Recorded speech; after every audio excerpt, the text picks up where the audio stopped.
Halo teman-teman, berjumpa lagi dengan saya Ika Herdiana.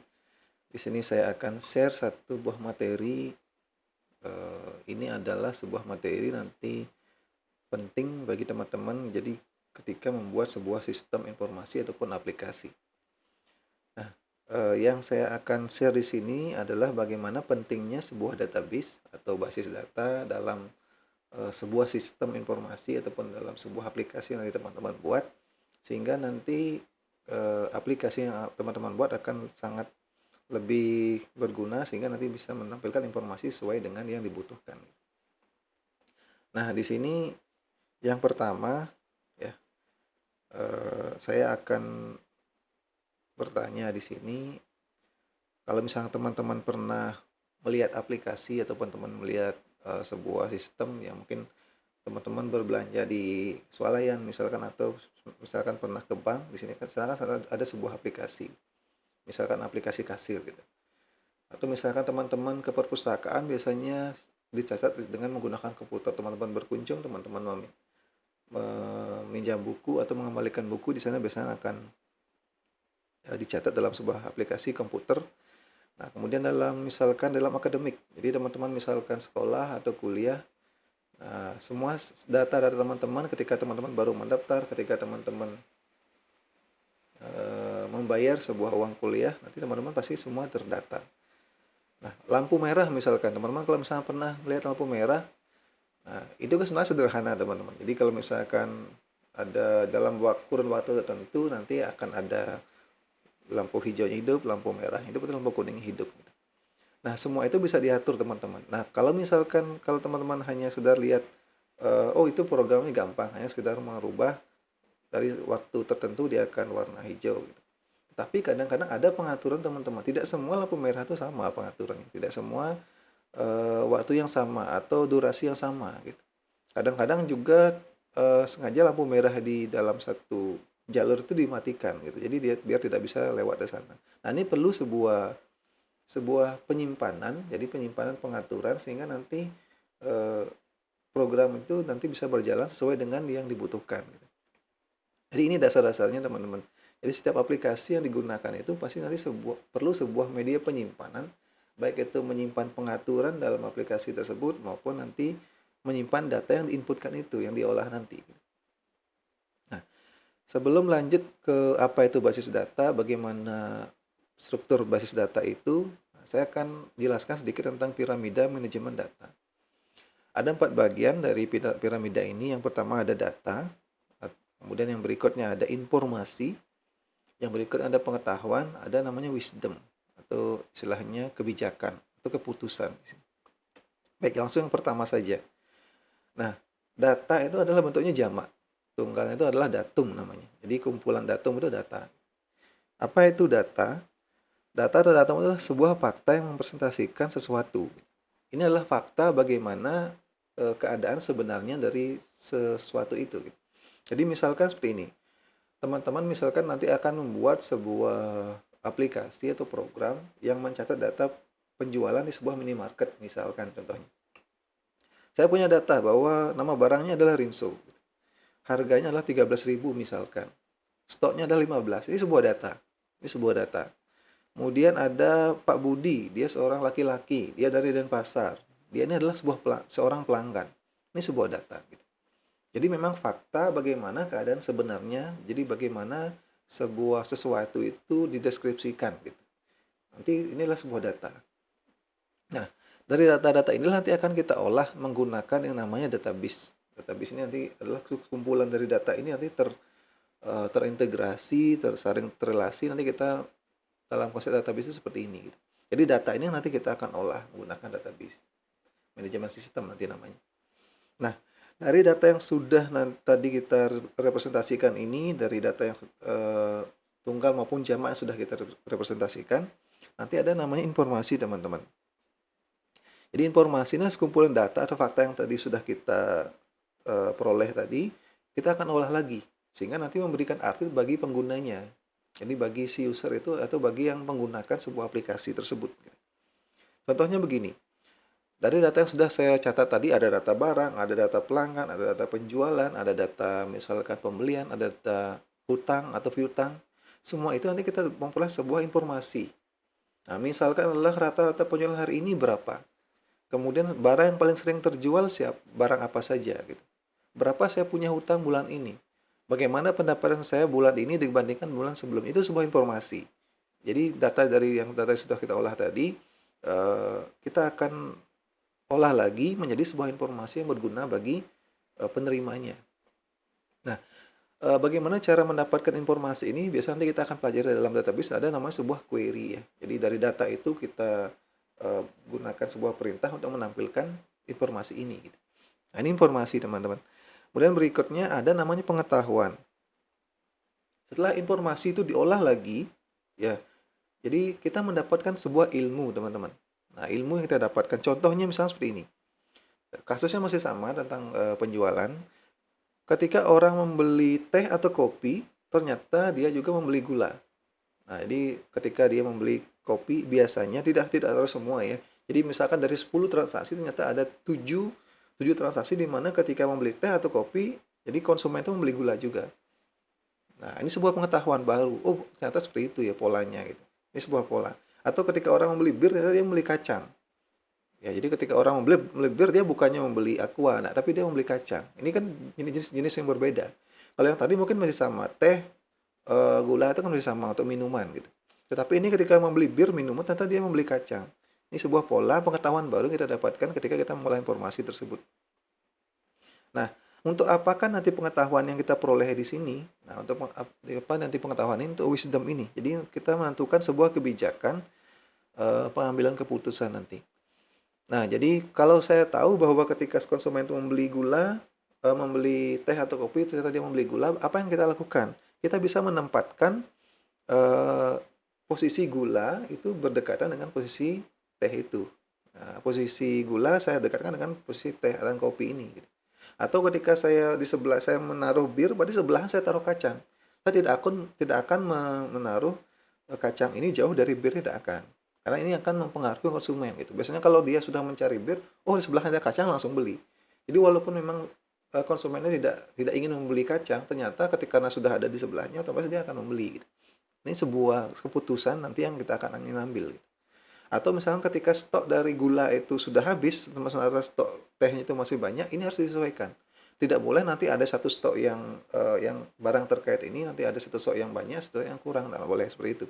Nah, ini kita nanti tentukan berdasarkan fakta yang kita peroleh tadi, pengetahuan kita peroleh tadi. Ini nanti kita bisa putuskan.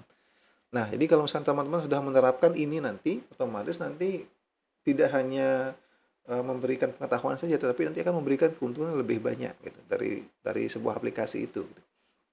Nah, ini kita harapkan nanti. Jadi bukan hanya sekedar aplikasi, bukan hanya sekedar mencatat saja, memberikan lapor, tapi kita memberikan keputusan yang lebih baik. Nah, dari tingkat manajemen dari perusahaannya nanti.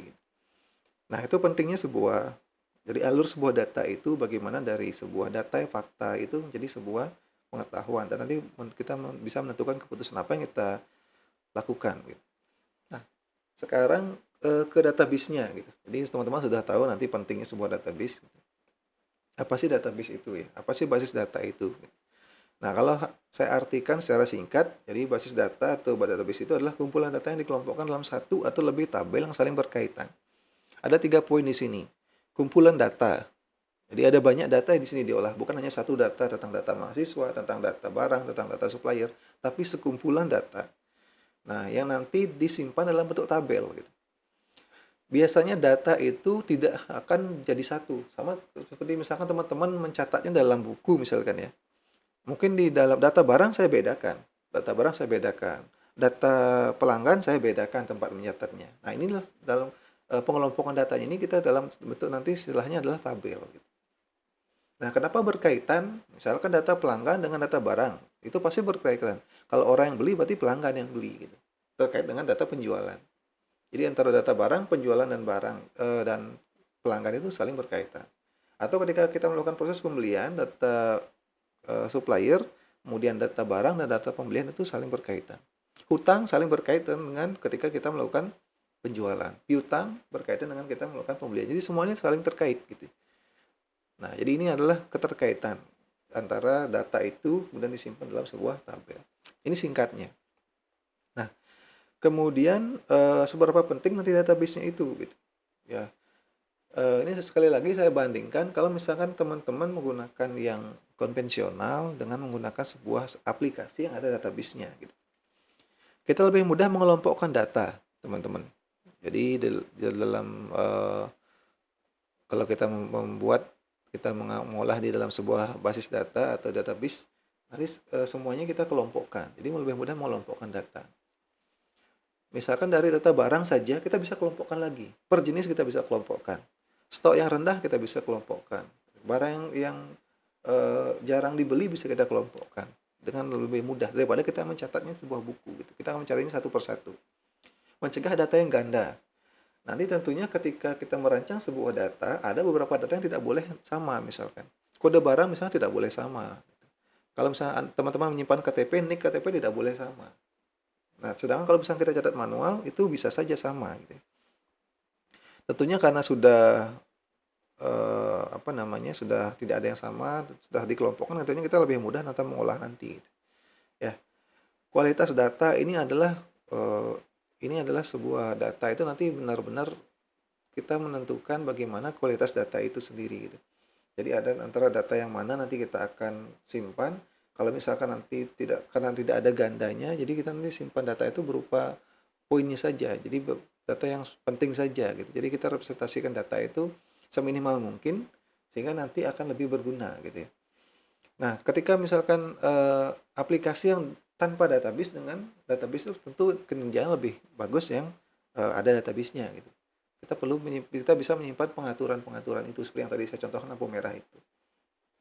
Menjaga kerahasiaan data. Data itu tidak sembarangan. Jadi kalau misalnya teman-teman sudah simpan dalam bentuk file ini selama file tidak hilang, ini datanya aman. Kalau misalnya kita simpan data dalam kertas, mungkin saja rusak, mungkin saja dicuri gitu ya. Tapi kalau misalnya dalam sebuah aplikasi, karena kita sudah isikan password, jadi jarang. Walaupun komputer yang sudah dicuri, tetapi kalau passwordnya tidak tahu, dia tidak akan bisa. Gitu. Ini sebuah kerahasiaan data. Kemudian memudahkan berbagi data. Nah, saya punya data barang misalkan dalam buku. Kalau misalnya saya ingin memberitahukan ke orang lain, saya ingin berbagi ke orang lain, kita harus fotokopi. Nah, sedangkan kalau misalnya berbagi data ini bisa nanti ada fasilitasnya. Bisa di-copy saja lewat flash disk atau yang lainnya. Nah, ini sebuah pentingnya database. Jadi fungsi sebuah database itu dibandingkan dengan data konvensional. Nah, di dalam data saya bilang tadi adalah tabel atau identitas ya. Apa itu tabel identitas? Entitas itu adalah sesuatu yang memiliki keberadaan yang unik dan berbeda walaupun tidak harus dalam bentuk fisik. Nah, ini pengelompokan data biasanya. Saya punya data barang, itu dalam bentuk fisik. Saya punya data konsumen, jadi ada konsumen dalam bentuk fisik. Saya punya data supplier, itu dalam bentuk fisik. Saya punya data mahasiswa, itu dalam bentuk fisik. Saya punya data nilai. Nah, itu data nilai itu saya punya, tetapi bukan dalam bentuk fisik. Nilai itu kan tidak ada fisiknya. Gitu. Saya punya data pembelian, walaupun ada dalam bentuk faktur, tapi pembeliannya itu bukan dalam bentuk fisik. Jadi boleh fisik, boleh atau sesuatu yang kita representasikan itu, yang kita kelompokkan. Jadi misalkan kalau teman-teman membuat sebuah database tentang perpustakaan, jadi ada data bukunya, jadi ada data anggotanya, jadi ada data peminjamannya, ada data pengembaliannya, ada data dendanya. Nah, itu adalah entitas, teman-teman. Kemudian di dalam entitas itu tentunya nanti kita kelompokkan lagi menjadi atribut atau field. Nah, atribut adalah deskripsi data yang bisa mengidentifikasi entitas yang membedakan entitas tersebut dengan entitas yang lainnya. Misalkan saya punya tadi kepenjualan lagi, saya punya data barang, tabel barang saya punya, entitas barang saya punya. Tentunya di barang itu tidak kita mencatat satu data saja, ada banyak jenis data yang kita bisa catat. Misalkan kode barangnya, kemudian ada nama barangnya, ada harga barangnya, ada stok barangnya gitu. Nah, ini namanya adalah atribut. Jadi sebuah deskripsi data yang bisa mengidentifikasikan entitas tersebut dan bisa membedakan dengan yang lainnya. Saya tahu bahwa si A ini adalah berdasarkan kode barangnya. Misalkan di mahasiswa juga sama. Saya bisa tahu bahwa ini orang A berdasarkan nama juga bisa, berdasarkan nomor telepon juga bisa, berdasarkan jenis kelamin juga bisa. Oh, si A yang jenis kelaminnya laki-laki, yang tinggi 180. Nah, itu representasi dari sebuah data itu. Kita membedakan data itu berdasarkan field-nya itu. Jadi tinggi itu adalah field juga, kemudian jenis kelamin juga field itu. Ya, adalah field atau atribut itu. Ini adalah field atau atribut. Nah, atribut itu nanti ada dua jenis. Ada atribut key, ada yang atribut deskriptif. Nah, atribut key ada atribut deskriptif. Atribut kunci atau key adalah suatu gabungan dari beberapa atribut yang dapat membedakan semua baris data dalam secara unik. Gitu ya. Ini lebih gampangnya seperti ini. Jadi satu atau lebih ya gabungan yang bisa membedakan data secara unik. Misalkan tadi ada barang. Barang yang kodenya adalah B01. Itu pasti cuma satu ada barang yang kodenya B01 karena kode itu unik biasanya. Atau misalkan barang yang kedua adalah barang yang dari supplier A. Ya, itu misalkan bisa juga. Kalau misalkan supplier A itu cuma satu nanti. Nah, ini sebuah atribut kunci. Nah, atribut deskriptif ini kemudian atribut deskriptifnya itu adalah atribut yang nanti selain atribut key-nya. Nah, saya contohkan lagi atribut key-nya dulu di sini.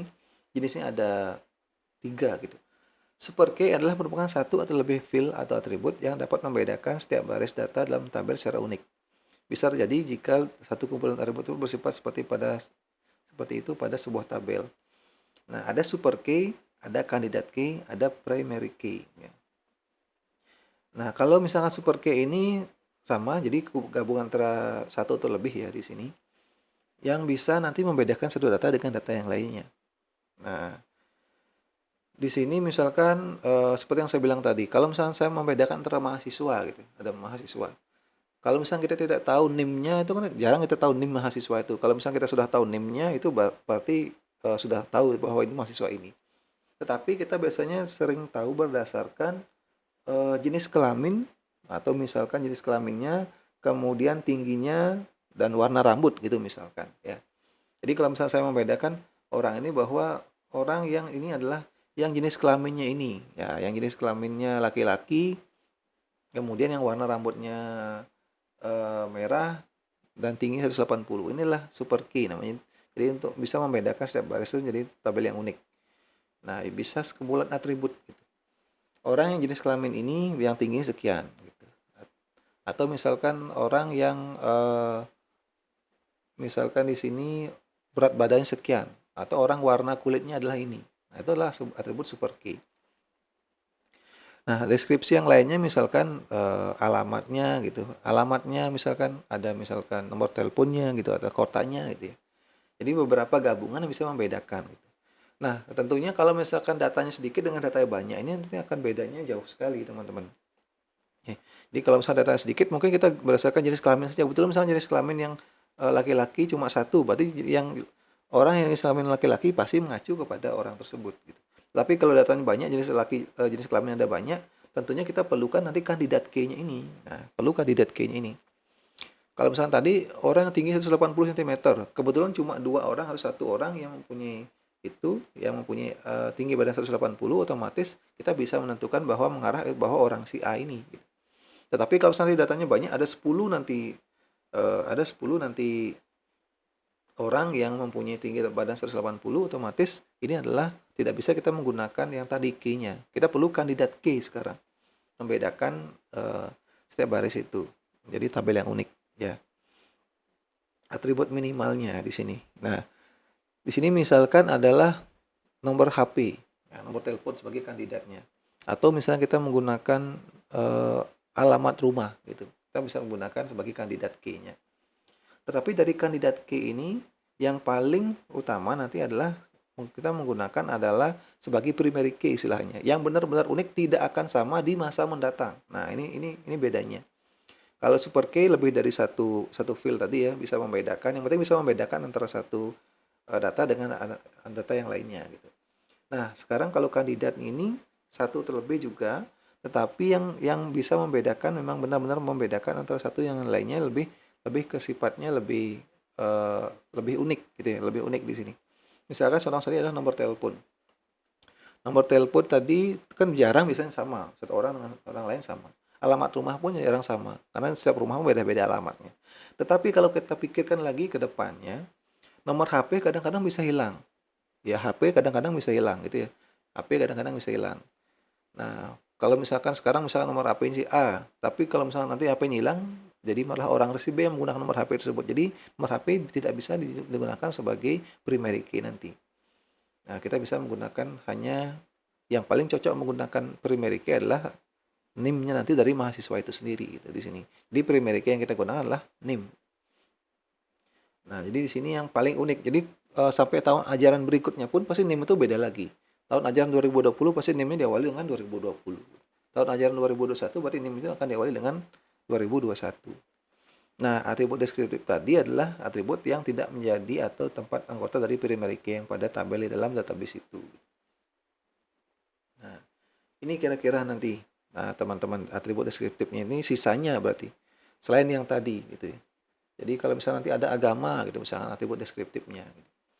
Atribut key-nya adalah tadi adalah nomor HP, kemudian deskriptif berarti sisa dari nomor HP-nya itu. Gitu. Atribut deskriptif namanya. Nah, atribut itu bisa juga dikelompokkan jadi atribut, simple atribut, dan composite atribut. Nah, atribut simple atribut dan composite atribut. Simple itu berarti sederhana. Nah, contohnya identitas. Tidak bisa dipecah lagi. Misalkan nomor identitas dan ada jaminan. Yang bisa dipecah-pecah lagi. Nah, kalau atribut komposit nanti atribut itu bisa dipecah lagi. Misalkan ada alamat itu ya. Kalau misalnya teman-teman menulis alamat, ada jalannya, ada kotanya, ada kode posnya juga. Nah, ini bisa dipecah-pecah lagi gitu ya. Atribut jalan. Kalau misalnya atribut nama, mungkin saja ada nama depan, nama belakang gitu. Kalau misalnya jenis kelamin gitu, tidak bisa dipecah lagi. Laki-laki, laki satu, nggak bisa. Perempuan juga hanya tidak bisa dipecah lagi. Kota misalkan, kota Denpasar, tidak bisa dipecah lagi. Tapi kalau alamat bisa dipecah lagi. Misalkan Jalan Nangka Denpasar Utara gitu. Berarti Jalan Nangka adalah jalannya, Denpasar itu adalah nama tempatnya. Jadi ada beberapa atribut yang bisa dipecah. Seperti nama tadi biasanya kalau misalnya tidak semua tapi ya, ada nama depan, ada nama belakang. Misalkan Kayan Herdiana, berarti Kayan itu nama depannya, Herdiana nama belakangnya.